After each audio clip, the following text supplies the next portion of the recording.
கரூர் சணப்பிரட்டி அருகே உள்ளது ஆர்எஸ் புதூர் சாலை.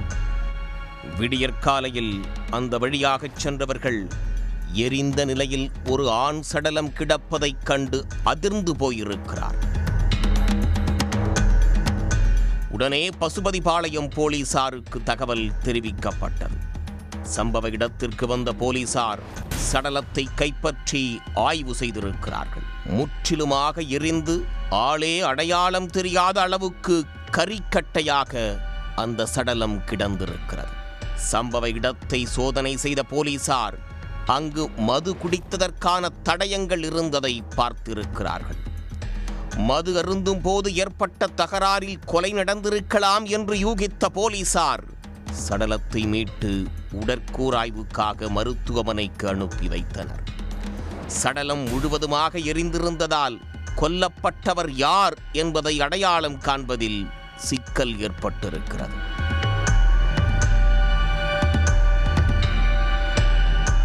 போலீசாரின் தொடர் விசாரணையில் சடலமாக மீட்கப்பட்டவர் புலியூர் வடக்குப்பாளையம் பகுதியைச் சேர்ந்த செந்தில்குமார் என்பது தெரியவந்தது.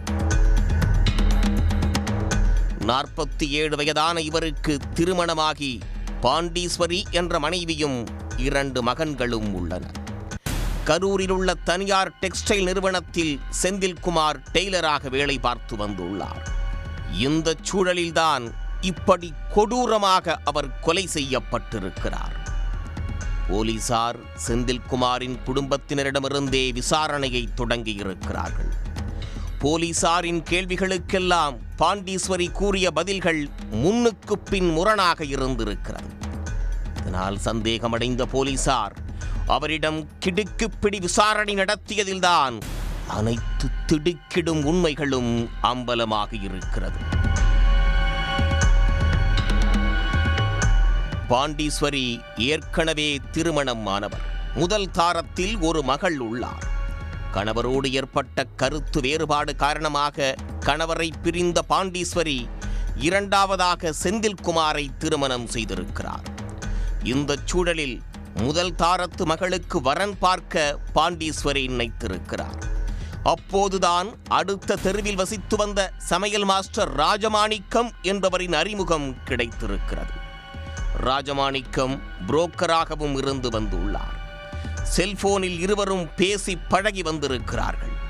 ஒரு கட்டத்தில் அது திருமணத்தை மீறிய உறவாக மாறியிருக்கிறது. இருவரும் அடிக்கடி தனிமையில் சந்தித்து பேசி பழகி வந்திருக்கிறார்கள். 8 மாதங்களாக இந்த ரகசிய உறவு நீடித்திருக்கிறது.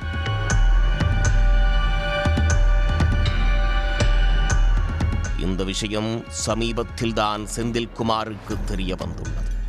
உடனே அவர் ராஜமாணிக்கத்தையும் பாண்டீஸ்வரியையும் கண்டித்திருக்கிறார். இதனால் ஆத்திரமடைந்த இருவரும் செந்தில்குமாரை தீர்த்து கட்ட முடிவு செய்திருக்கிறார்கள்.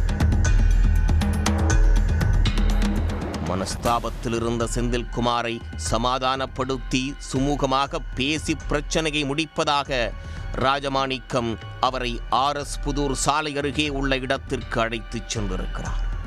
இருவரும் மது அருந்து இருக்கிறார்கள்.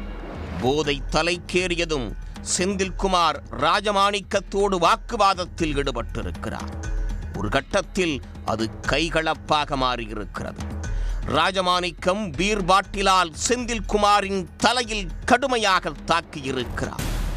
இரத்த வெள்ளத்தில் சரிந்த அவரை கழுத்தை அறுத்து கொடூரமாக கொன்ற ராஜமாணிக்கம் பெட்ரோல் பங்குக்கு சென்று ஒரு கேனில் டீசல் வாங்கி வந்து சடலத்தின் மீது ஊற்றி பற்ற வைத்திருக்கிறார். பிறகு எதுவுமே தெரியாதது போல் தன்னுடைய அன்றாட வேலைகளை பார்த்து வந்துள்ளார். போலீசாரின் விசாரணையில் உண்மை அம்பலமானதால் பாண்டீஸ்வரியையும் ராஜமாணிக்கத்தையும் கைது செய்த போலீசார் இந்த கொலையில் வேறு யாருக்கேனும் தொடர்பு உள்ளதா என்ற கோணத்திலும் தீவிரமாக விசாரித்து வருகின்றனர். உடனுக்குடன் செய்திகளை தெரிந்து கொள்ள சன் நியூஸ் பெல் ஐகானை கிளிக் பண்ணுங்க.